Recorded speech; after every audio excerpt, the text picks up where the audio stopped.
A continuación vamos a explicar el enlace iónico, que es aquel formado por un elemento metálico, es decir, electropositivo, y un elemento no metálico o electronegativo. Por ejemplo, la combinación de los metales alcalinos y alcalinotérreos, que son los dos primeros grupos de la tabla periódica, con los halógenos, que son el grupo del flúor y del cloro, van a dar lugar a compuestos iónicos. Los compuestos iónicos, como su propio nombre indica, están formados por iones, es decir, por cationes, que son especies de carga positiva, y por aniones, que son especies de carga negativa. Bueno, ¿por qué tenemos estos iones? Porque para formar los iones tenemos que aportar cierta energía. Por ejemplo, el sodio metálico, para pasarlo a sodio catiónico debemos aportar su energía de ionización para arrancarle este electrón. Entonces, ¿por qué sucede? Bueno, pues porque después estos iones se van a atraer electrostáticamente para dar una red cristalina, que es lo que constituye el compuesto iónico, y esta energía que va a desprenderse cuando se forme la red cristalina va a compensar el resto de procesos. Eso lo vamos a ver en más detalle más adelante. Ahora nos vamos a centrar en las configuraciones electrónicas del catión y del anión. Consideremos el caso del cloruro sódico, la sal común, la sal que empleamos para cocinar, ¿de acuerdo? NaCl. Si consideramos el cloruro sódico, estará formado por cationes sodio, el sodio es el metal, por tanto queda en forma catiónica, y el no metal, el cloro, quedará como cloruro. Tendremos esta red formada por gran cantidad de sodios y gran cantidad de cloruros. Entonces, si consideramos la configuración electrónica del sodio neutro, que tiene un número atómico Z igual a 11, será 1s2, 2s2, 2p6, 3s1.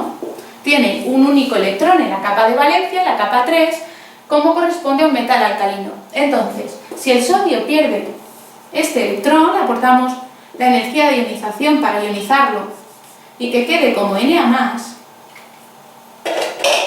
su nueva configuración electrónica va a ser la siguiente: 1s2, 2s2, 2p6. Como vemos ahora, esta configuración electrónica es una configuración electrónica de capa completa. Tenemos 8 electrones en la última capa, que ha pasado a ser la capa número 2, que corresponde a la configuración electrónica del gas noble anterior, en este caso del neón. Y sabemos que las configuraciones electrónicas de los gases nobles, con 8 electrones en la última capa, son muy estables. Por tanto, el Na+ es un catión muy estable. Del mismo modo, si ahora nos fijamos en la configuración electrónica del cloro, que tiene un número atómico 17, será 1s2, 2s2, 2p6, 3s2, 3p5. Como vemos, ahora el cloro lo que tiene son 7 electrones en la última capa, como corresponde a un halógeno, y no es lógico pensar que vaya a perder estos 7 electrones para quedar con la última capa completa, sino que con que gane un electrón ya va a tener 8 electrones en la última capa, que seguirá siendo la capa número 3. Por tanto, si el cloro gana un electrón, queda con un electrón en exceso y por tanto, como cloruro, Cl-,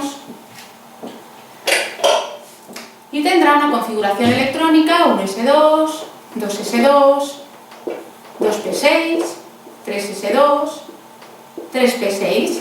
Como vemos, volvemos a tener 8 electrones en la última capa y esta es la configuración electrónica del gas noble argón. De este modo, si el sodio pierde un electrón y el cloro gana un electrón, adquieren una configuración electrónica estable. A este valor de aquí, al +1 y al -1, que son los electrones que han ganado o han perdido estos elementos para formar el catión o el anión, se le denomina valencia iónica o electrovalencia. Valencia iónica o electrovalencia, que estaría en contraposición con la valencia covalente, que es por compartición electrónica. Bueno, entonces, una vez que se han formado los cationes y los aniones, sufren una atracción electrostática porque son cargas de signo opuesto y forman una red covalente. Entonces, ¿es que este proceso es espontáneo, la formación del sodio y del cloruro? Bueno, no es espontáneo, requiere un aporte energético. Veamos qué aporte energético requeriría en este caso. El sodio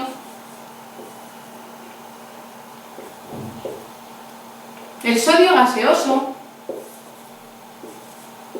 para ionizarlo, requiere una energía que, como hemos visto en el primer tema, es la energía de ionización, que está en torno a 495 kilojulios partido mol. Esto quiere decir que para ionizar un mol de sodio tenemos que aportar 495 kilojulios de energía. Esa energía que aportamos es un proceso endotérmico. Mientras que en el caso del cloro, el cloro cuando capta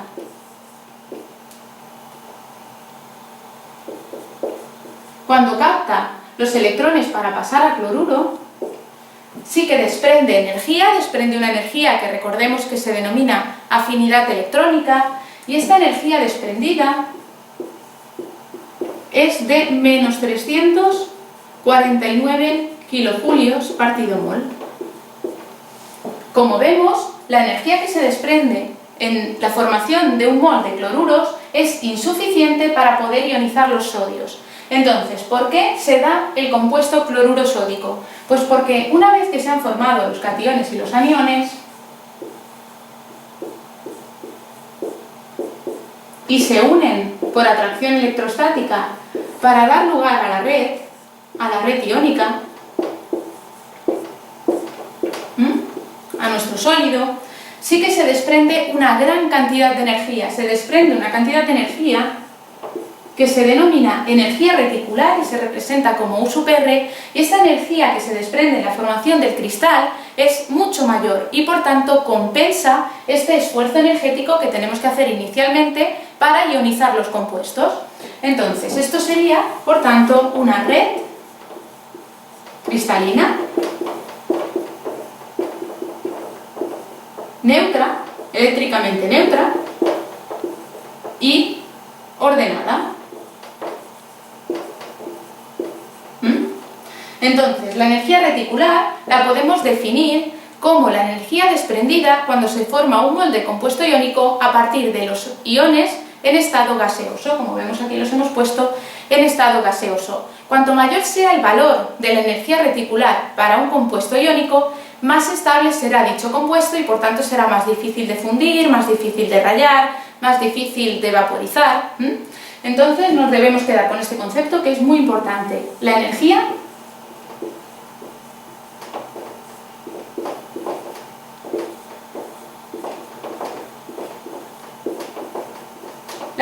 reticular de un compuesto iónico. Bueno, aparte de esto debemos decir que no todos los compuestos iónicos tienen la misma estructura. Ya comentaba que tenemos una red cristalina ordenada. Esto significa que en esa red cristalina cada catión y cada anión tiene una posición fija definida, que se va repitiendo a lo largo del espacio en las tres dimensiones. Como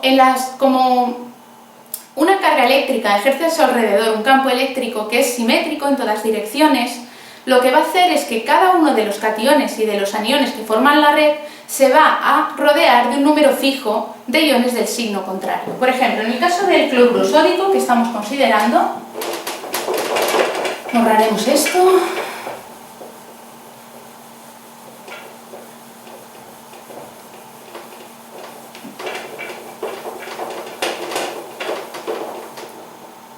En el caso del cloruro sódico, cada sodio se rodea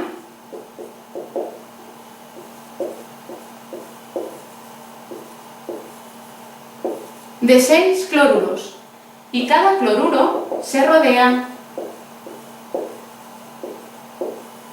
de 6 sodios. A este número, al número de iones de signo contrario de los que se rodea cada uno de los iones o de los componentes de la red cristalina, se le denomina número de coordinación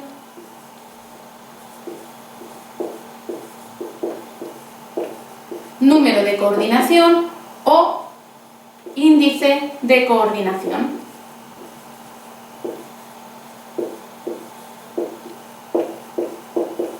Y no todos los compuestos son iguales, es decir, el cloruro sódico tiene un índice de coordinación 6 para el catión y 6 para el anión, lo cual se representa como 6,6, y se denomina estructura cúbica centrada en las caras,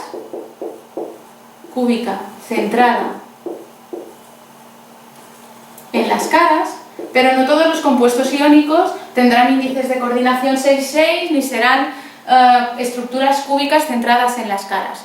Entonces, ¿de qué depende el hecho de que el catión y el anión tengan índices de coordinación distintos?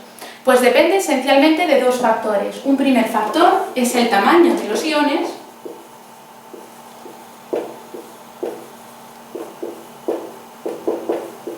y un segundo factor es la carga de los iones.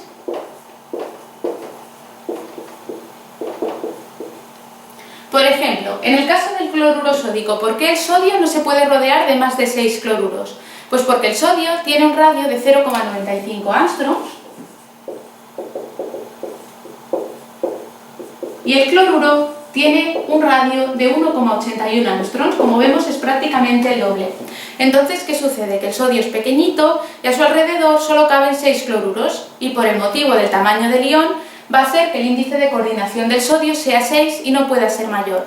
Sin embargo, si tenemos un compuesto como el cloruro de cesio, CsCl, en el cual el cesio tiene un radio mucho más semejante al cloruro, el cesio más tiene un radio de 1,70 angstroms, como vemos muy similar al cloruro, esto hará que como son más semejantes en tamaño el catión y el anión, este catión se pueda rodear de un mayor número de aniones. Entonces, en el cloruro de cesio, el cesio se rodea de 8 cloruros,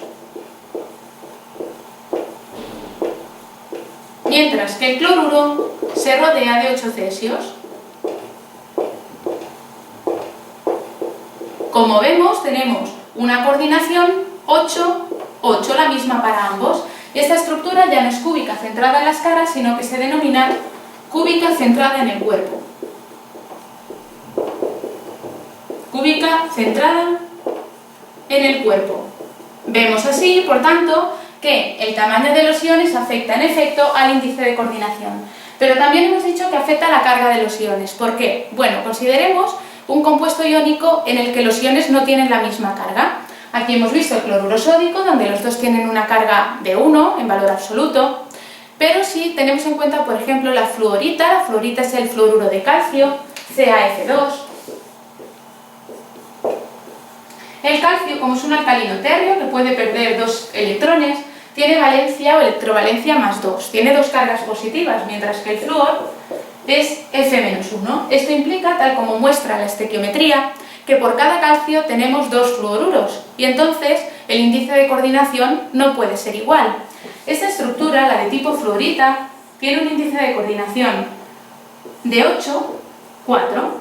Quiere decir que cada calcio se rodea de 8 fluoruros, mientras que cada fluoruro se rodea de 4 calcios. Esta estructura de aquí, por analogía con este compuesto, con la fluorita, es una estructura denominada de tipo fluorita. De tipo fluorita, con coordinación 8,4. Como vemos, el número de coordinación no tiene por qué ser siempre el mismo para el catión y el anión, aunque habíamos visto esta que era 6,6 y esta de aquí era 8,8, esos números pueden cambiar. Tenemos otras estructuras posibles, por ejemplo, la de la blenda de zinc, sulfuro de zinc, ZNS, que es tetraédrica con coordinación 4,4, o también tenemos la estructura de tipo rutilo, que el rutilo es el óxido de titanio, TiO2, que tiene una coordinación 6,3, 6 para el titanio y 3 para el oxígeno. Y bueno, hay diferentes tipos de estructuras iónicas, diferentes coordinaciones o números de coordinación, y todos ellos se mantienen estables o se mantienen unidos por atracción electrostática entre cationes y aniones, y cuando se forman desprenden una energía, es un concepto muy importante, que se denomina energía reticular. Y cuanto mayor es la energía reticular de un compuesto iónico, más estable es el compuesto iónico y por lo tanto más resistente a los cambios.